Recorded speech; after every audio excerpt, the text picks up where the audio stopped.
ಪುಟ್ಟಿ. ಇದು ಮನೆಯಲ್ಲಿ ಹುಟ್ಟಿ ಬೆಳೆದಿರುವಂಥದ್ದು. ಇದಕ್ಕೆ ಇವಾಗ 1.5 ವರ್ಷ ಆಯಿತು. ಇವಾಗ 3 ತಿಂಗಳು ಪ್ರೆಗ್ನೆಂಟ್ ಉಂಟದು. ಸ್ವಲ್ಪ ಕೆತ್ತಲ ಬಿಡಿಸ್ಲಿಕ್ಕೆ ಸ್ಟಾರ್ಟ್ ಮಾಡಿದೆ. ಇವಾಗ ಕೆತ್ತಲ ಮಾಡಲಿಕ್ಕೆ ಸ್ಟಾರ್ಟ್ ಮಾಡಿದೆ. ಸ್ವಲ್ಪ ಸಬ್ಬಿ, ತುಂಬ ಸಬ್ಬಿ ಉಂಟು. ಶೆಣ್ಣಿ ಕಚ್ಚಡ ಕಚ್ಚಡ ಅಮ್ಮಗೆ ಕಚ್ಚಡ ಕಂದ. ಶೆಣ್ಣಿ ಹೌದೇ.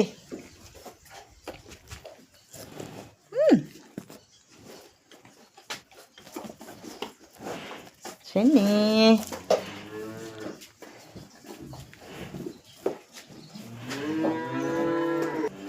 ಅಪ್ಪಿ. ಶೆಣ್ಣಿ ಶೆಣ್ಣುಗುಬ್ಬಿ, ಆಳಗುಬ್ಬಿ.